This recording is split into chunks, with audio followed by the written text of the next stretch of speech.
Hi ಸ್ನೇಹಿತರೆ ನಮಸ್ಕಾರ. ಇವತ್ತು ಮಡಿಕೆಯಲ್ಲಿ ಮಟನ್ ಗ್ರೇವಿ ಮಾಡೋಣ. ಮಟನ್ ಗ್ರೇವಿ ಬಿಸಿ ಬಿಸಿ ರಾಗಿ ಮುದ್ದೆ ಕುಕ್ಕರ್ಗಿಂತ ಬೇಗ ಬೆಂದೋಗುತ್ತೆ ಮಡಿಕೆಯಲ್ಲಿ.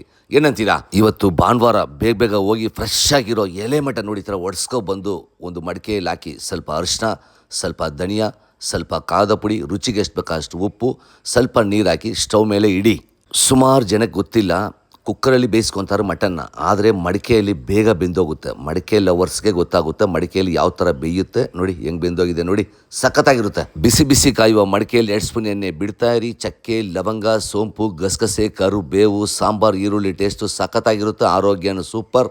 ಅದೇ ಥರ ಶುಂಠಿ ಬೆಳ್ಳುಳ್ಳಿ ಪೇಸ್ಟು. ಹತ್ತು ಕಡೆ ಮಡಿಕೆಯಿಂದ ಬೇಯಿಸ್ಕೊಂಡಿರೋ ಮಟನ್ನ ಈ ಕಡೆ ಮಡಿಕೆಗೆ ಶಿಫ್ಟ್ ಮಾಡಿ ಸ್ವಲ್ಪ ಹೊತ್ತು ಚೆನ್ನಾಗಿ ಕುದಿಸಿ 1 ಸ್ಪೂನ್ ಗರಂ ಮಸಾಲ, ಸ್ವಲ್ಪ ಹೊತ್ತು ಬಿಟ್ಟು ಫೈನಲ್ ಟಚ್ ಕೊತ್ತಂಬರಿ ಸೊಪ್ಪು. ರೆಡಿ ಆಯಿತು ಮಟನ್ ಗ್ರೇವಿ. ಮಡಿಕೆಯಲ್ಲಿ ಮಾಡಿ ತಿನ್ನುವಂಥ ಮಜಾ ಯಾವುದ್ರಲ್ಲೂ ಸಿಗಲ್ಲ. ಅದಕ್ಕೆ ಹೇಳೋದು, ಸ್ಟವ್ ಮುಂದೆ ನಿಂತಿರೋವಾಗ ಲವ್ವಿಂದ ಕುಕ್ ಮಾಡಿ ಸುಮಾರಾಗಿ ರೆಡಿಗೇನು ಸೂಪರಾಗಿರುತ್ತೆ. ಬಿಸಿ ಬಿಸಿಯಾಗಿ ಮಾಡ್ಕೊಳ್ಳಿ, ಖುಷಿಯಾಗಿ ತಿನ್ಕೊಳ್ಳಿ, ಮಜಾ ಮಾಡ್ಕೊಳ್ಳಿ ಸ್ನೇಹಿತರೆ.